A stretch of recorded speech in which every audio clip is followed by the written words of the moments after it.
Salam sejahtera. Ini satu kejutan paling besar berkait dengan kes Altan Tuya. Keluarga Altan Tuya file notis kebangkrutan. Ini jumlah Razak Baginda gagal bayar.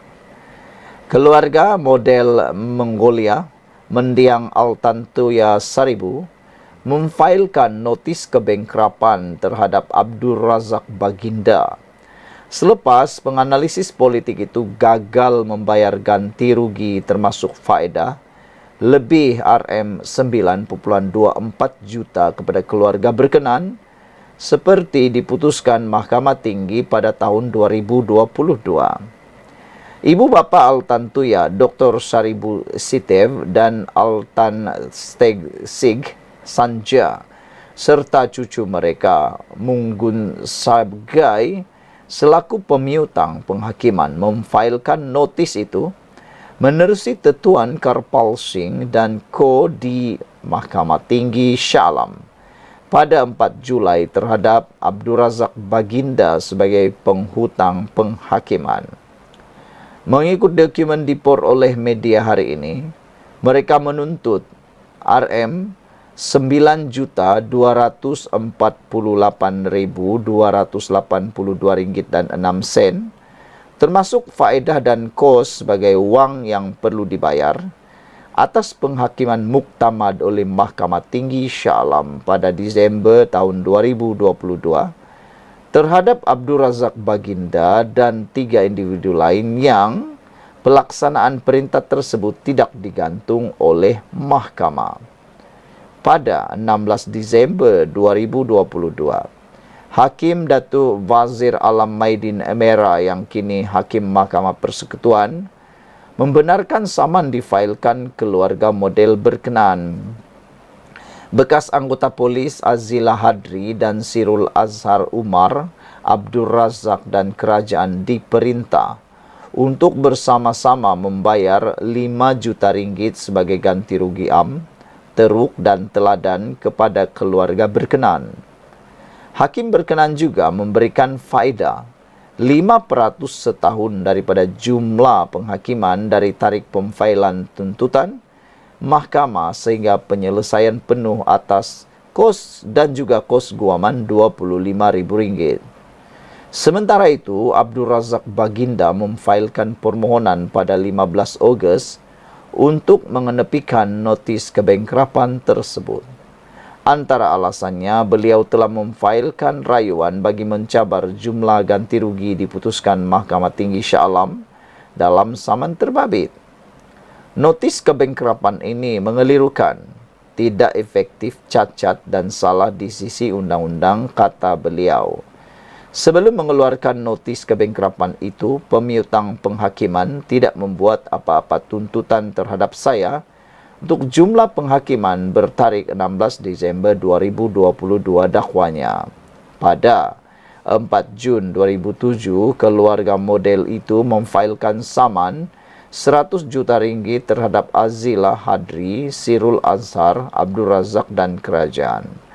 Dalam pernyataan tuntutan mereka, keluarga Altan Tuya berkata kematian model berkenan mengakibatkan mereka mengalami kejutan mental dan trauma psikologi dan menuntut pampasan serta ganti rugi teladan dan teruk.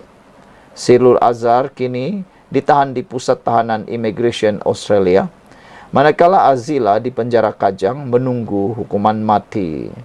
Sekian dulu untuk kali ini. Jangan lupa tinggalkan komen Anda. Salam sejahtera. Terima kasih kerana bersama dengan saya di Nazlin Unity Channel. Siapa sebenarnya orang kerajaan Madani yang dihantar berjumpa PAS? Mursidul Ampas Hashim Jasin mengesahkan terdapat usaha daripada pihak tertentu yang ingin mempelawa parti PAS itu untuk bersama dalam kerajaan perpaduan pimpinan Perdana Menteri Anwar Ibrahim. Malah katanya, perkara itu ada dibangkitkan pada Majlis Surah Ulama, namun hanya secara sepintas lalu dan tiada apa-apa keputusan dibuat mengenainya. Kita perlu kaji dan tengok baik buruk mengenainya dan adakah dalam kerjasama di dalam kerajaan itu ada DAP dan sebagainya. Perkara itu akan diteliti sebelum sebarang keputusan dibuat, katanya. Ya, memang ada usaha daripada pihak tertentu yang mengajak kita bersama di dalam kerajaan perpaduan dan kita belum buat apa-apa keputusan lagi, kata Hashim sebagaimana dipetik daripada sebuah portal berita. Menurut Mursidul Ampas itu lagi, sebagai parti tunggal yang mempunyai kerusi terbanyak di kawasan Parlimen dan Dewan Undangan Negeri Majoriti Melayu, kerjasama itu tidak dinafikan boleh membantu memperkuat kedudukan kerajaan. Namun kata Hashim, PAS memerlukan kajian dan perbincangan lebih menyeluruh lagi. Ada baik dan buruknya perkara tersebut dan PAS masih tidak membuat sebarang keputusan muktamad mengenainya, katanya. Meskipun kita tahu Hadiah Wang selaku Presiden PAS mempunyai pendirian yang keras terhadap Anwar dan boleh dikata menolak secara total untuk bekerja sama bersama kerajaan perpaduan, apa yang menarik di sini ialah rupa-rupanya masih ada usaha pihak tertentu yang terus berminat untuk mendekati PAS. Persoalannya benar atau tidak, atau sekadar PAS menggunakan modal politik ini untuk meraih perhatian, atau untuk mau menunjukkan betapa mereka sangat penting. Adakah ini satu juga pembohongan atau memang benar-benar berlaku? Pastinya yang menarik untuk diketahui di peringkat ini juga ialah siapakah pihak tertentu yang membuat pelawaan itu? Melihat kepada percaturan politik yang sedang berlaku, tidak sukar menjangka bahawa paling mungkin pihak tertentu itu adalah mewakili Anwar. Ia dipercayai selain sebagai langkah mengukuhkan lagi kedudukan kerajaan perpaduan, juga bertujuan untuk memecahkan kesatuan dalam PN yang merupakan pencabar utama PH dalam PRU 16 akan datang. Di pihak UMNO, mereka tidak mungkin mahu mendekati PAS untuk membawa parti itu bersama-sama dalam kerajaan kerana ia dengan sendirinya boleh mengancam keistimewaan mereka dalam pegangan kuasa dan perebutan kasih sayang daripada Perdana Menteri. Begitu juga dengan amanah, tiada kewajaran untuk mereka mendekati PAS bagi mempelawannya bersama dalam kerajaan perpaduan. DAP, GPS dan GRS dan lain-lain parti lagilah. Tidak ada keperluan untuk mereka berbuat demikian. Hanya pihak yang mewakili Anwar saja yang mungkin ada kemungkinan untuk mendekati dan membuat pelawaan tersebut kepada PAS. Jika kenyataan Hashim itu bukan berita palsu, apakah ini menunjukkan di mata Anwar PAS lebih bernilai tinggi berbanding UMNO untuk mengekalkan kelangsungan kuasanya sebagai Perdana Menteri? Adakah PAS tidak mampu dilawan secara berdepan melalui kesepakatan parti-parti dalam kerajaan Madani? Jadi akhirnya usaha mendekati PAS itu tidak menjadi kenyataan apa pilihan. Jika akhirnya usaha mendekati PAS itu tidak menjadi kenyataan, apa pilihan lain buat Anwar? Ditulis oleh sabudinhusin.com. Sekian dulu untuk kali ini. Jangan lupa tinggalkan komen Anda. Salam sejahtera, terima kasih kerana bersama dengan saya di Nazilin Unity Channel. Tak habis-habis menggunakan modal politik fitnah, tak habis-habis suka memfitnah, tak serik dengan dosa fitnah, tak serik dengan perbuatan jahat itu. Sekali lagi, ada kumpulan yang cuba menyerang Anwar Ibrahim dengan menyerang kerajaan perpaduan sekarang dengan fitnah yang terang-terangan. Bayangkan kalau dibuat terus-menerus seperti ini, yang percaya dan turut menyebarkan fitnah itu, mereka turut termakan fitnah percuma, dosa besar yang percuma. Ramai ibu-ibu, bapa-bapa, paci-paci, nenek-nenek, maci-maci, orang-orang yang tak berapa menyiasat perkara-perkara tertentu yang disebarkan, cepat terpengaruh. Mereka cepat menyebar kepada orang perkara-perkara yang mereka suka. Walhal itu adalah perkara yang fitnah. Terkini, apabila kantoi guna gambar kaunter air Kelantan lengang, dah serupa Dajjal menipunya. Ini apabila sebuah gambar ditularkan semula, padahal gambar itu bukan pada hari ini dan telah pun berlaku lama dahulu. Portal lidah rasmi PAS kali ini kantoi lagi ketika menyiarkan laporan negatif mengenai disiplin penjawat awam. Haraka Delhi rupanya menggunakan gambar tertera logo Air Kelantan AKSB, tetapi dikaburkan yang dianggap pemerhati politik Liana Marzuki sebagai buat perangai hodoh lagi tidak bertamadun.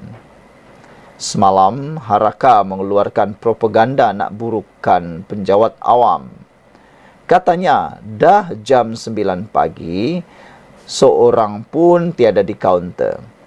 Dalam kata halus, nak tunjuklah kerajaan naikkan gaji mereka pun tak guna. Ujarnya menerusi platform X. Liana berkata, Jabatan Perkhidmatan Awam JPA kemudiannya memberi maklum balas dengan mengingatkan agar tidak menggunakan gambar lama. Kenapa guna gambar lama nak bangkitkan isu penjawat awam sekarang? Kita pun carilah gambar lama di mana. Semak punya semak.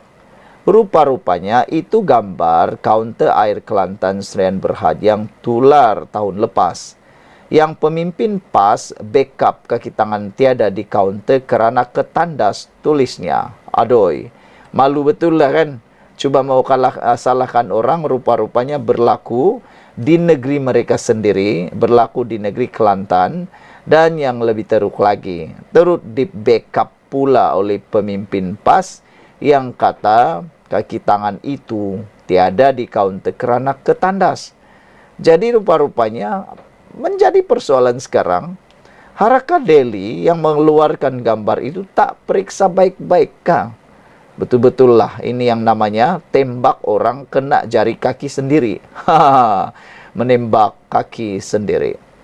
Sehubungan dengan itu, apabila gambar itu ditularkan, beliau berpendapat media rasmi PAS berkenan seperti Dajjal meminjam gelaran digunakan Presiden PAS Tan Sri Abdul Hadi Awang apabila mengaitkan kemenangan UMNO pada pilihan raya kecil PRK Dewan Undangan Negeri Dun Nenggiri lalu sebagai politik Dajjal.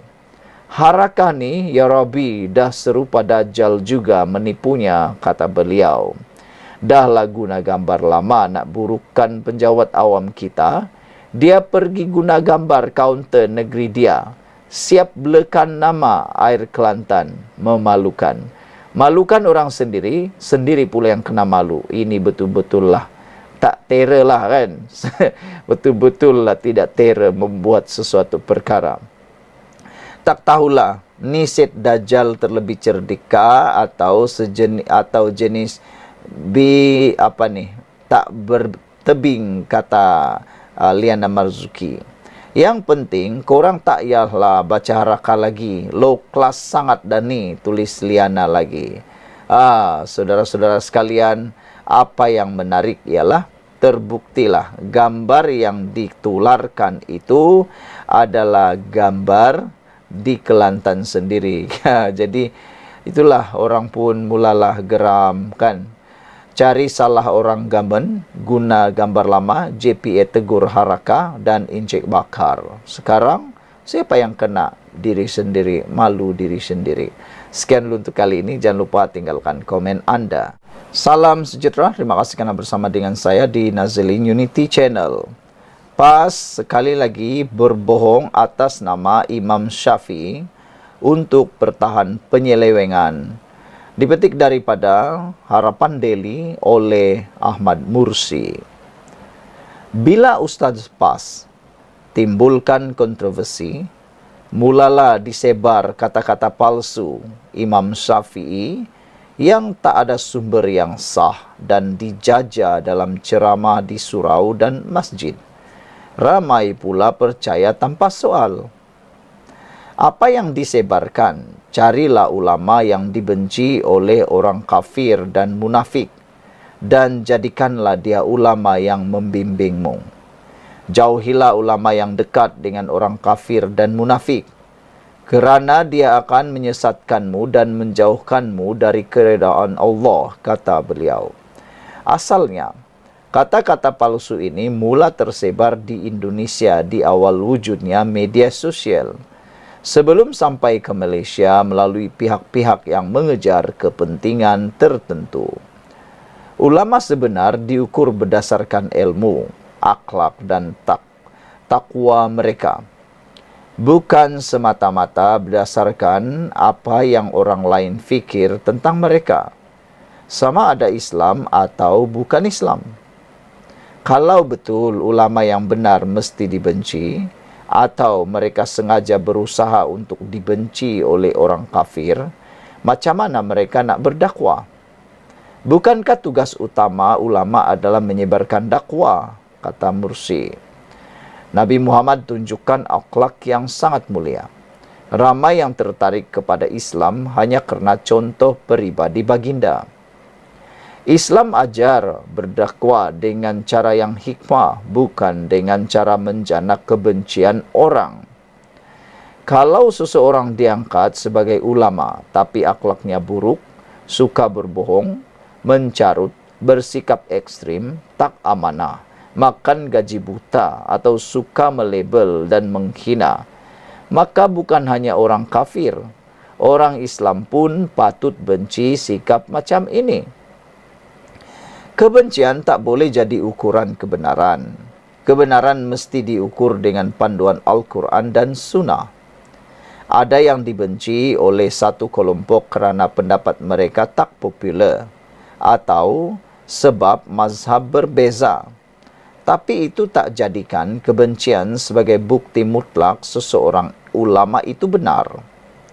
Islam ajar untuk berbuat baik dan adil kepada semua, termasuk bukan Islam, terutama dalam masyarakat yang berbilang kaum. Allah berfirman, Allah tak melarang kamu berbuat baik dan berlaku adil terhadap orang-orang yang tak memerangi kamu kerana agama dan tak usir kamu dari tanah airmu. Sesungguhnya Allah suka kepada orang-orang yang berlaku adil. Tok Guru Nik Aziz adalah contoh pemimpin yang cuba tonjolkan Islam sebagai rahmat untuk semua, dengan pendekatan yang inklusif dan slogan Pass for All. Beliau disayangi oleh orang Melayu dan bukan Melayu. Pendekatan inilah disambung oleh Parti Amanah. Di bawah kepimpinan Haji Hadi, PAS berubah jadi parti perkauman yang eksklusif dengan pendekatan yang bengis dan ekstrim. PAS dah tak lagi perjuangkan keadilan sosial yang luas seperti dulu. Sebab itulah, kata-kata palsu Imam Syafi'i ini dijadikan modal untuk pertahan fikrah PAS yang salah. Dipetik daripada Harapan Daily, ditulis oleh Ahmad Mursi. PAS berbohong atas nama Imam Syafi'i untuk pertahan penyelewengan. Sekian untuk kali ini. Jangan lupa tinggalkan komen Anda. Salam sejahtera. Terima kasih kerana bersama dengan saya di Nazilin Unity Channel. Persoalan paling besar untuk Muhyiddin dan kerajaan PN yang gagal dalam masa 22 bulan dahulu ialah kenapa semasa Muhyiddin Yassin, semasa Perikatan Nasional berkuasa, mereka tidak menghapuskan akta hasutan yang kini cuba dispin oleh Perikatan Nasional selepas Muhyiddin terkena akta hasutan itu sendiri. Dalam kenyataan-kenyataan akbar kemarin dan juga kenyataan-kenyataan pemimpin-pemimpin Perikatan Nasional, ada yang cuba mempersoalkan. Ada yang mengatakan Pakatan Harapan Kerajaan Madani Anwar Ibrahim sebagai hipokrit, kerana kata mereka dulu kerajaan ataupun dulu Pakatan Harapan menentang habis-habisan akta hasutan. Tetapi mereka perlu tahu, yang mengenakan akta hasutan itu bukan Anwar Ibrahim, tapi mahkamah. Dan siasatan terhadap Muhyiddin bukan kerana kerajaan buat laporan, tapi istana Pahang sendiri yang telah membuat laporan polis. Itulah sebabnya Muhyiddin terkena akta hasutan. Tak apalah.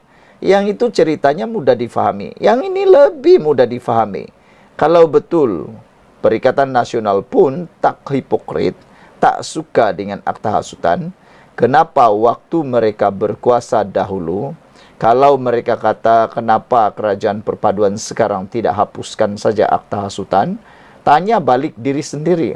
Waktu Muhyiddin dan Perikatan Nasional berkuasa menjadi kerajaan, kenapa pula mereka tidak menghapuskan akta hasutan? Nak suruh orang hapuskan, kenapa sendiri tak buat? Itu persoalan yang perlu dijawab oleh Hamzah Zainuddin. Ahli Majlis Kerja Tertinggi UMNO, Datuk Dr. Muhammad Puad Zarkasi, mempersoalkan pemimpin bersatu. Mengapa mereka sepanjang menjadi kerajaan 17 bulan tidak pernah menghapuskan akta hasutan? Beliau menasihatkan Datuk Seri Hamzah Zainuddin agar tidak mendabik dada, mendakwa sepanjang Tan Sri Muhyiddin Yassin menjadi Perdana Menteri tidak pernah pun menggunakan akta hasutan. Beliau berkata, hendak 1000 daya, tidak hendak 1000 dali. Kerana 17 bulan itu sudah cukup untuk menghapuskan akta tersebut. Tidak payah dabik dada Muhyiddin tak guna akta hasutan. Muhyiddin jadi Perdana Menteri 17 bulan. Masa itu Hamzah Zainuddin Menteri Keselamatan Dalam Negeri KDN. Kenapa tidak hapus akta hasutan? Itu persoalannya. Sudah kena, baru nak menghapus, buat apa lagi? Hendak 1000 daya, tidak hendak 1000 dali. 17 bulan, tidak cukup masakah? Kalau salah, denda RM5.000 atau penjara 3 tahun. Bukan 200 juta ringgit, katanya dalam satu hantaran di Facebook hari ini. Terdahulu, Majlis Pimpinan Tertinggi MPT Bersatu menyifatkan pendakwaan terhadap presiden mereka sebagai bermotif politik, terpilih dan berniat jahat. Aduh, yang ini memang ramai netizen yang tidak bersetuju. Pendakwaan terhadap Muhyiddin Yassin bukanlah terpilih, bukanlah bermotif politik, tidak juga bernifat jahat. Itu semua kerana ucapan Muhyiddin Yassin sendiri, yang mana dibuat laporan polis oleh pihak Istana Pahang. Itu yang perlu difahami. Bersatu melabel Perdana Menteri serta pemimpin Pakatan Harapan sebagai hipokrasi kerana dahulunya lantang menentang Akta Hasutan 1948 dan berjanji untuk menghapuskan akta yang dikatakan undang-undang zalim dalam manifesto PH sekiranya membentuk kerajaan selepas PRU ke-15. Ironinya, setelah menjadi kerajaan, mereka telah menggunakan Akta Hasutan 1948 berulang kali secara zalim untuk menekan dan menindas lawan politik, kata Hamzah Zainuddin. Susulan itu Hamzah dibidas oleh Puad yang mempersoal mengapa Perikatan Nasional juga tidak buat perkara sama dengan memansuhkan akta tersebut ketika berkuasa. Puad juga berkata yang zalim adalah Muhyiddin kerana menyentuh kewibawaan yang di Pertuan Agong yang dianggapnya sebagai sangat menghasut. Hamzah Zainuddin dan Dr. Marzuki tuduh kerajaan zalim kerana guna akta hasutan mendakwa Muhyiddin. Zalim jangan dilihat dari segi akta. Zalim harus dilihat kepada fitnah dan pembohongan yang dia lakukan terhadap yang di Pertuan Agong 16. Dia bohong pasal 115 ahli parlimen. Amat menghasut, kata beliau. Sekian dulu untuk kali ini. Jangan lupa tinggalkan komen anda, tekan butang subscribe.